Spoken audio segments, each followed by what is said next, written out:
following podcast is copyright by Contra Costa College and Rick Ramos. No use of this podcast can be made without our express permission.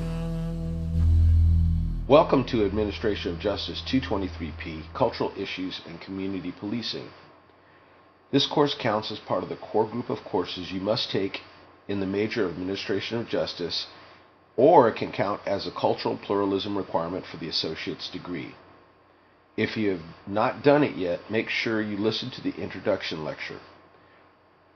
This first lecture will give you a quick overview of the history of community police relations and where we're headed in community police relations.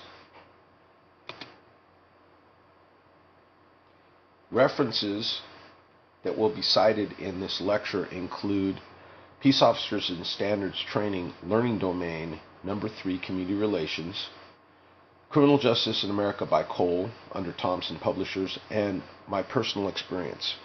My background is that I was a police sergeant in the city of Berkeley, and I worked in the patrol division where I was a supervisor.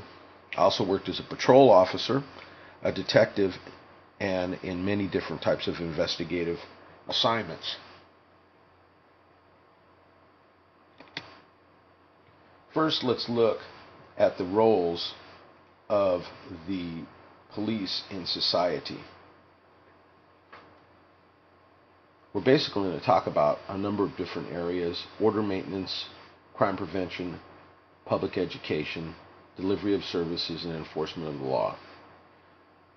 In America, the police have structured themselves after the English police model. The police can only enforce the law, and law is written, so all of their authority is statutory.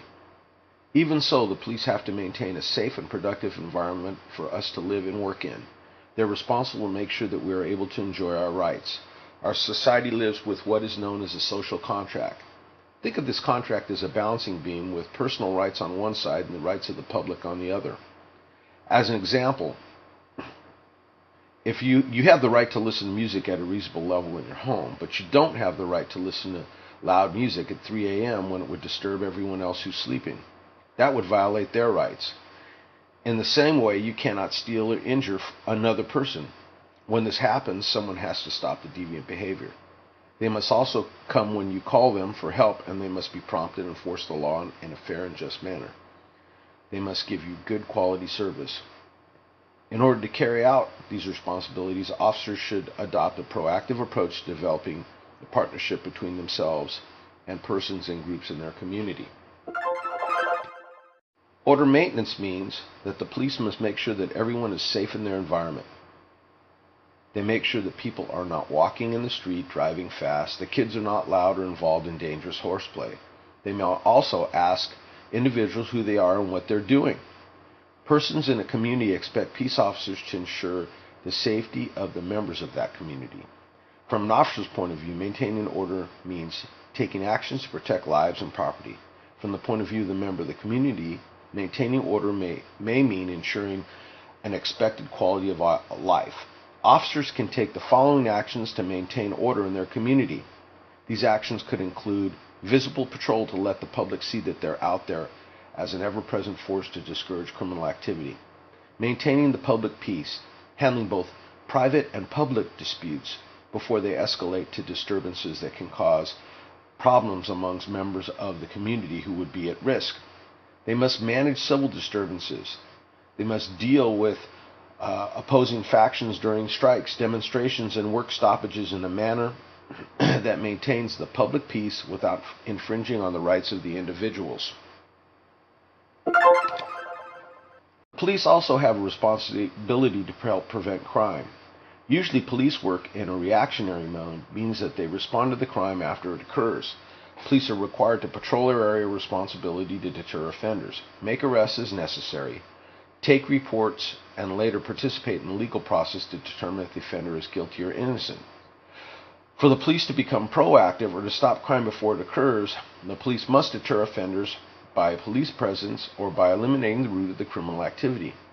By working with the community, they can help to reduce or eliminate the criminal activity. In Berkeley, in 1 month, by participating with the community in education, drive about crime in their area, the Berkeley Police Department was able to drop the burglary rate by 43%. That's pretty spectacular.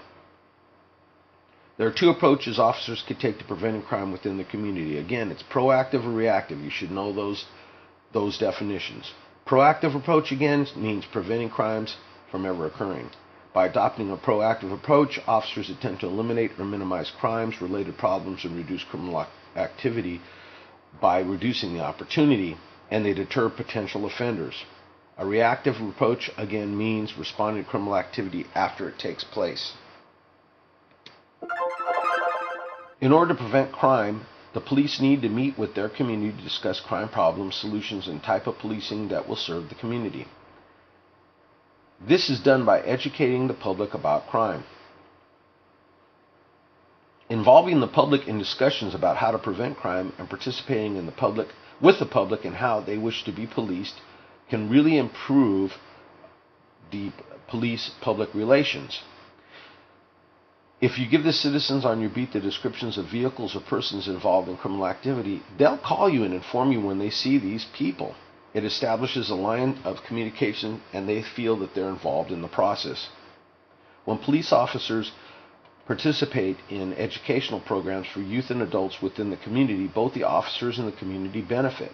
Members of the community can gain an increased sense of empowerment and security, as well as positive relationships with individual police officers. Peace officers can gain useful sources of information, foster positive attitudes toward law enforcement in the community, and learn more about the concerns of the individuals and groups that make up their communities. Both groups can benefit from decreased opportunities for criminal activity as a result of members of the community implementing what they have learned. Now, it's good for the people we want to target would include educators. It would include going to community groups.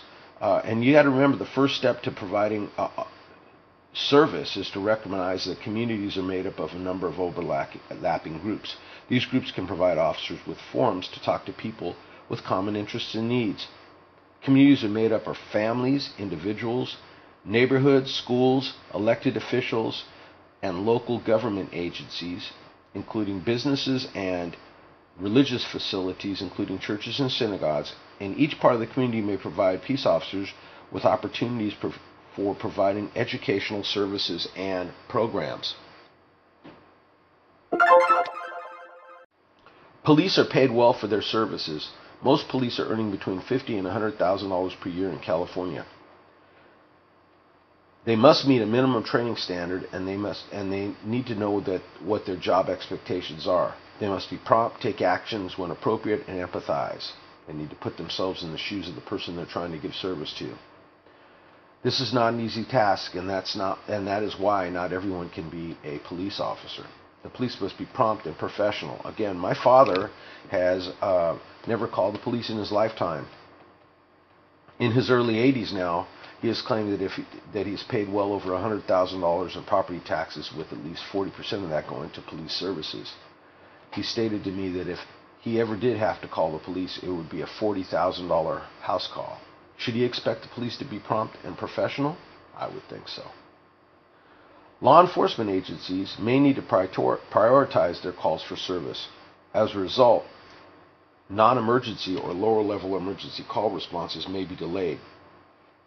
Peace officers may need to educate the public about factors that may be beyond the responding officer's control. These may include delays from dispatch, personnel shortages, and time spent on prior calls. Peace officers' ability to deliver effective service can be influenced by their ability to deal with current issues that impact their community. Police must be knowledgeable about their beats. Beats are dividing a city into sections that are assigned to one or more officers. Officers use terms like beat health to describe paying attention to details regarding making their beat crime-free and raising the quality of life among the citizens living on their beat. The community expects officers to make sure that people adhere to applicable laws and regulations. Consistent enforcement by officers sets a standard of low tolerance for crime while demonstrating the equal, unbiased application of the law. In order to adequately enforce the law and prevent or reduce crime within a community, peace officers need to develop beat knowledge. This includes not just knowing the basic layout and makeup of a beat area, but also recognizing specific areas in the community that may require special attention.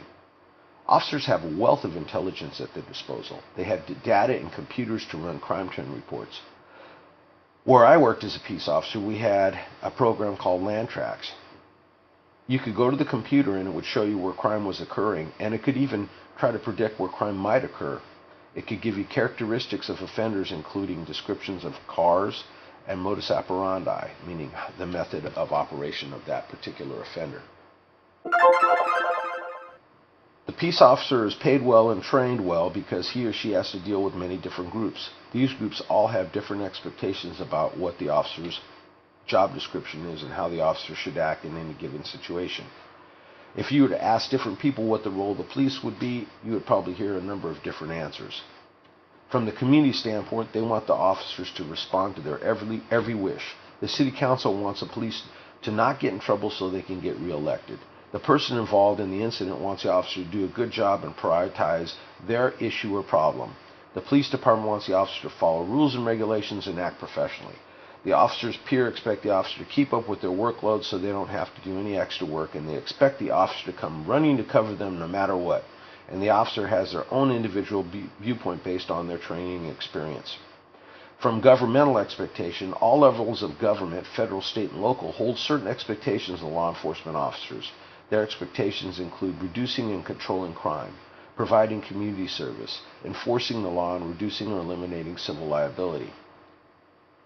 Peace officers must be able or aware of the political issues that are important to the leaders of the community. Local leaders may have political objectives that can have an impact on law enforcement activities.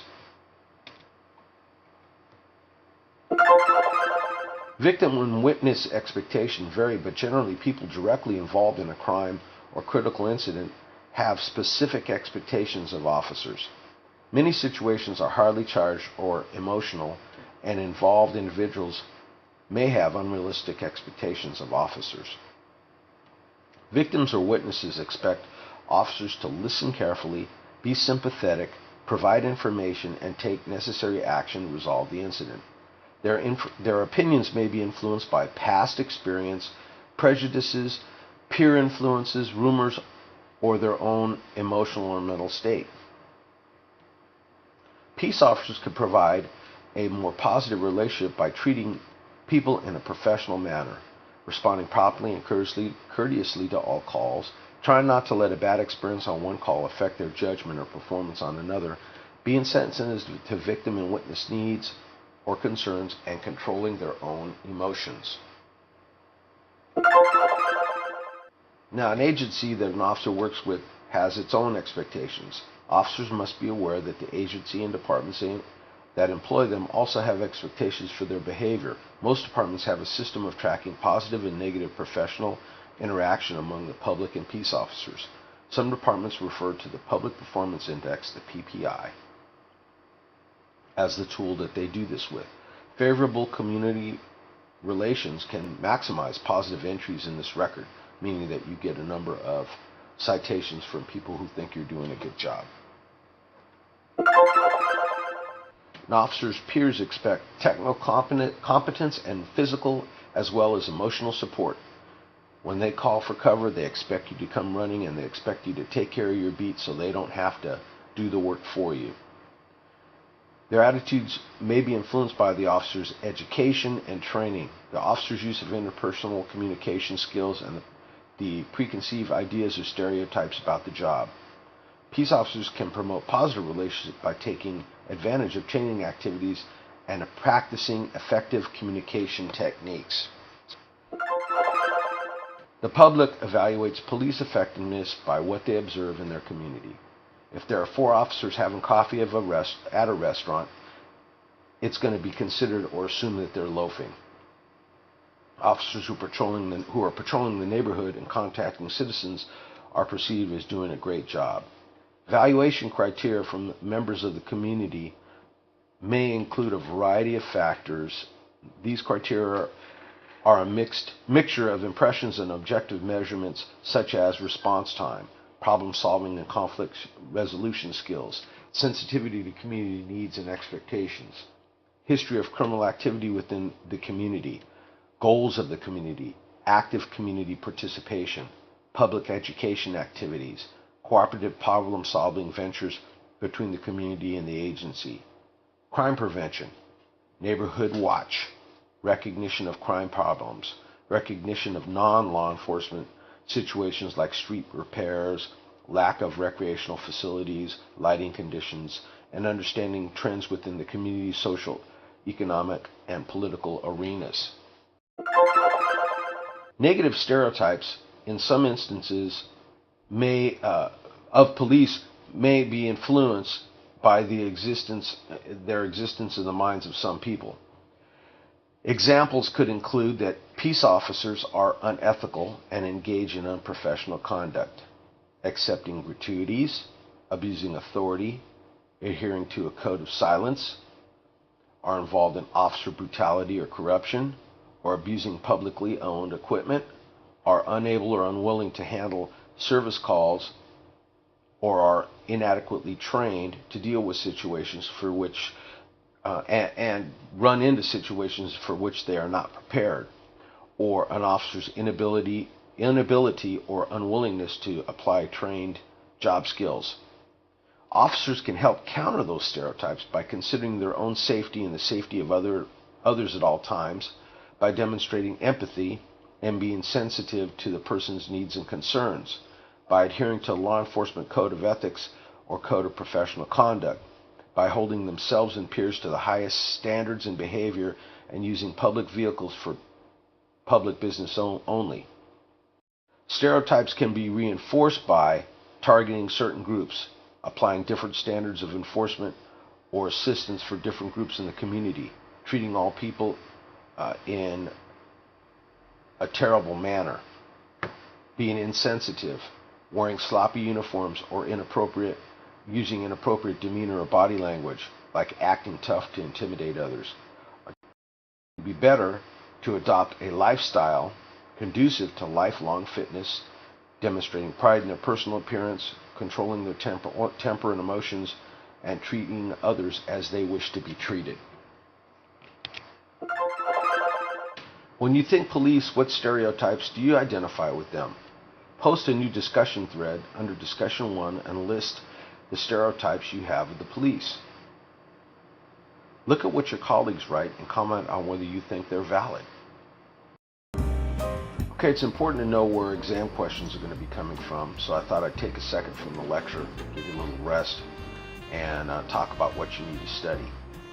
You need to definitely look at Learning Domain 3 and Learning Domain 42, which are two PDF workbooks that are included in the course menu. You have access to those. You can print them out, you can read them, use them for whatever you want. Read the chapters and be ready to test on the material in the workbook. They have pre-tests at the beginning, and many of the test questions will be designed like those pre-test questions. Getting back to the lecture, we're going to talk about the traditional police community model and how it works. And basically, I have a model for you, an illustration. It basically shows that the police would be involved in some activity, and the community would not be happy. Let's say there's overreacting in a crowd control incident. The community would make a complaint to the police department, and an internal investigation would start. However, it takes a lot of time, so the community would actually go to elected officials, civic leaders, or the media to complain. Once the focus of attention is on the police department, the chief meets with the community members to make sure that nothing like this happens again. A better police community environment model would have the ability for the community to go straight to the police and make the complaint. That usually doesn't happen, though. There's a lot of other political issues involved. Peace officers have certain rights, and there's certain procedures that have to be done in order to investigate acts of misconduct. I want to just talk briefly about how the police basically started to make contact with the public, and They used to have what was called a public relations office. And first of all, public relations is different than community relations. It's a one-way dialogue. The police come to a meeting, give a report, and leave. That was what was happening in the 1950s. The police would come to the community meeting, talk about crime problems. They spoke to mostly school children and civic organizations like the Eagle Scout Optimus or Rotary Club. In these meetings, the officer who was sent had a script that they would follow. They are not expected to answer any questions and definitely would not comment about police policy or how to change the latter. In these meetings, there was no mechanism to accept community input or improve services, and the meetings were mostly to bolster the police image. Now, the current model that we want to practice is called the communication model. Communication is sending and receiving of messages, both verbal and nonverbal, between two or more persons. For communication to be effective, the message a sender gives should be the same as the message a receiver gets. However, in many instances, some form of external or internal noise or interference may alter the message that is received. Feedback is the receiver's response to the message. Feedback tells the sender whether the receiver has an accurate understanding of the message. Peace officers must train themselves to be watchful for feedback that can tell them how their messages have been received. The message that is communicated between the receiver and the sender is made up of more than words. The total message communicated is made up of the following components. It includes the content or words, voice characterizations, and nonverbal signals. How can you communicate better? Peace officers need to recognize that the content or words they choose may account for only a small portion of the message they communicate. Officers must choose words carefully to make sure their message is clear and is as precise as possible. If receivers pick up even one mistake, an error, or an untruth in their content, they may stop listening to the speaker. Credibility is lost and communication breaks down. Officers also need to be aware that a person's words do not always reflect what the person really means. Words are not always identical to the meaning of the message being sent. An officer needs to consider the words in the context of the situation. Example, victim of a burglary waited 2 hours for the officer to arrive. When the officer arrived at the door, the victim was angry and said, "Where have you been? What took you so long? My taxes pay your salary."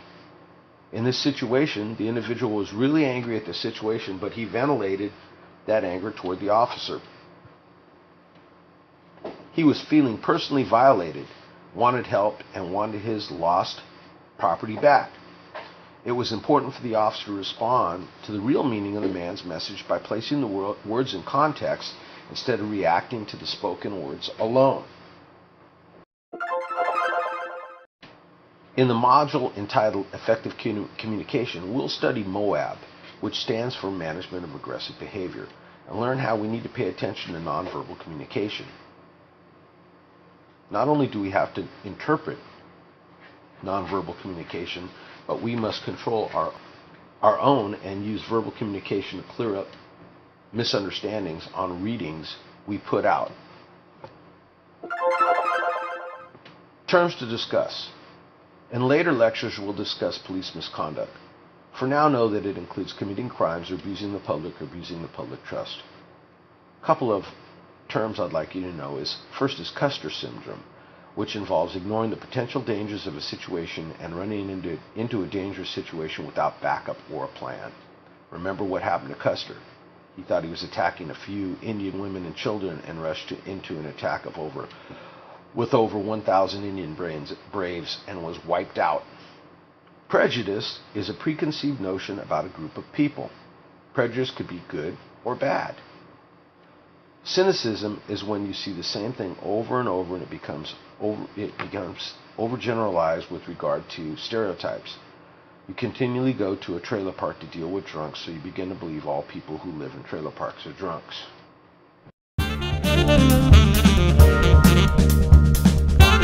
This is the end of Lecture 1 for Adjus 223.